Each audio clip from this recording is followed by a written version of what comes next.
Na primeira parte do livro, a gente acompanha a vida da Sinhá Maria Carolina, que quis de todo jeito se casar com um homem que os pais dela não gostavam.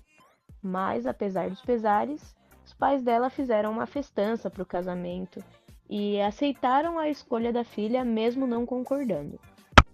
Mas não precisou de muito tempo. O marido começou a trair ela e ela, ainda por cima, aceitava calada, porque não podia mostrar que estava errada na escolha e ela não queria dar essa vitória para os pais dela.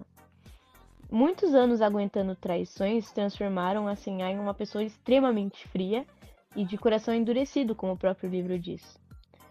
Ela comprou uma escrava e se recusou a comprar o namorado dela, mesmo percebendo a tristeza da moça, porque como o marido da Sinhá havia falecido e ela conseguiu superar isso, ela falou que a escrava também teria de superar como ela fez.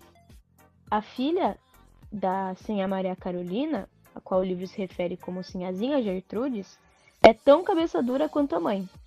E quando tem uma ideia, não tem quem tire da cabeça dela.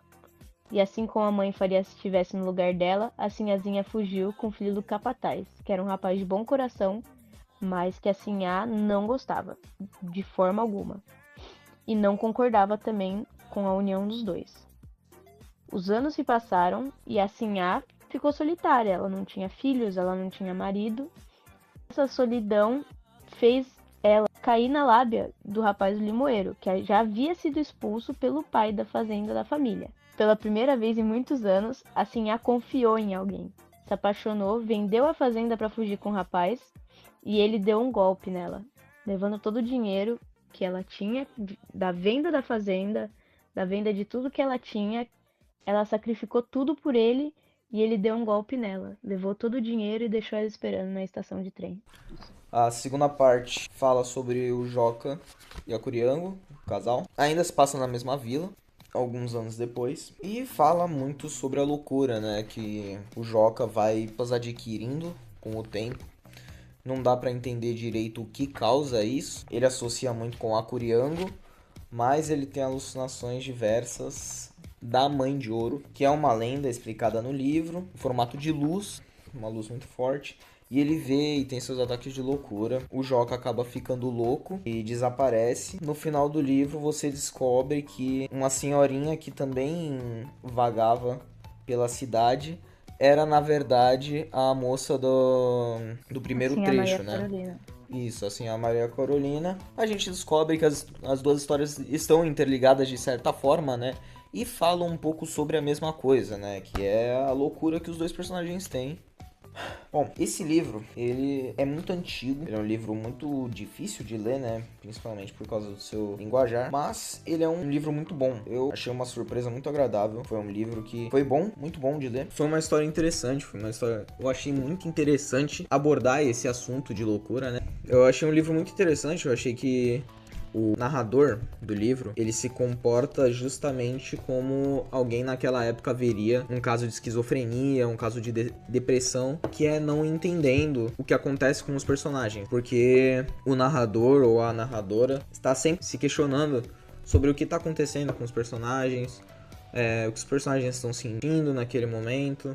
E isso eu acho um aspecto muito interessante do livro. Então, eu achei, como você já disse, a linguagem do livro é complicada justamente por ser um livro antigo e a própria Ruth Guimarães escreveu como se ele fosse mais antigo ainda. Então, isso acaba complicando um pouco mais, mas é um livro muito interessante, assim, na minha opinião, foi o melhor livro que a gente leu até hoje de todos os trabalhos de literatura que a gente teve que fazer.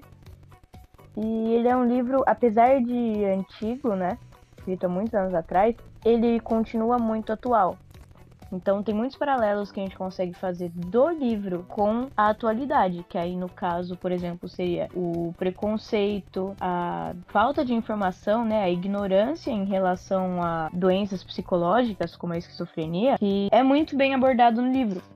Tipo, apesar dele não ser específico e eles mostrarem como uma loucura, eles descrevem muito bem como realmente é. Acaba que fica muito imersivo o livro.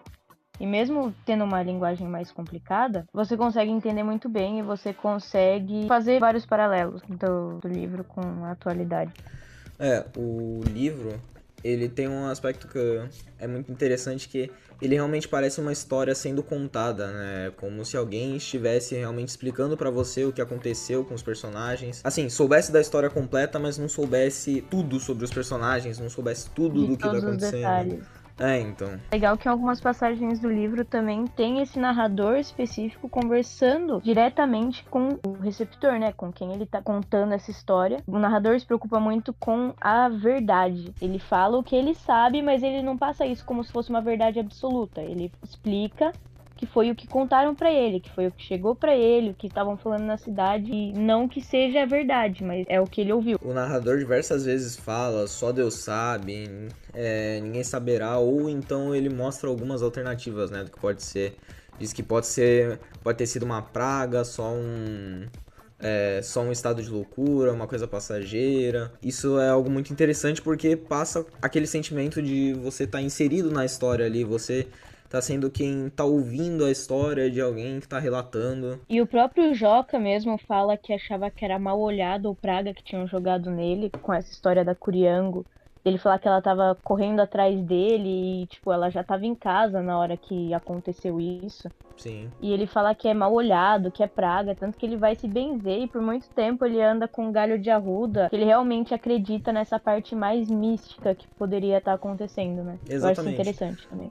O livro, ele usa muito a parte mística, né? Ele referencia diversas vezes Praga, a lenda, né, da Mãe de Ouro, que também é muito presente no livro, né? Toda a loucura do Joca é referenciada como a Mãe de Ouro, né? É muito interessante como a forma que o livro aborda também assuntos como ciúmes, traição, desconfiança. Com traição a gente tem principalmente a história da Maria Carolina, né? Ela foi traída a vida inteira pelo marido. Depois ela ainda com o filho do cara lá do limoeiro, alguma coisa do limoeiro, eu não lembro. Rancho do limoeiro. O moço do limoeiro, né? Ele é filho O moço do limoeiro. de alguém rico daquela mesma vila. Isso.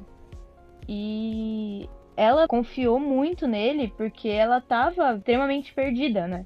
Sim. Ela não tinha mais o marido, ela não tinha mais a filha, ela não tinha mais ninguém. Pô, a primeira pessoa que apareceu lá e que foi um pouco gentil com ela já depositou toda a confiança, vendeu a fazenda pra poder fugir com esse cara e ele simplesmente pegou todo o dinheiro dela e foi embora. Sim. E, tipo, mostra que ela realmente tinha motivo pra ser uma pessoa completamente amargurada. Também tem outra passagem no livro sobre traição, que acho que a Cecília. Isso! Acho que é Cecília. Sim, é Cecília, eu não lembro o nome do marido dela. Traz uma veracidade a mais pro universo da história. Que isso é algo que o livro faz muito, né? Tem algumas passagens que não são necessárias para o descrever da história, né? Você conseguiria entender o livro sem elas, mas o narrador, né, coloca essas histórias para poder passar muita veracidade pro universo. E é isso, eu acho que o livro foi uma grata surpresa, foi um livro muito interessante de ler. O universo é muito bem construído, você acredita, né, que você tá ali dentro mesmo, porque são diversas histórias que ajudam a construir o universo, um universo mais acreditável, né, que passa mais credibilidade. É legal que você se sente parte daquele universo, né? Ele é um livro muito imersivo nessa questão, porque é realmente como se fosse alguém que tá explicando pra você o que aconteceu naquela cidade, como foi, como as pessoas repassaram essa notícia na época, como reagiram a tudo.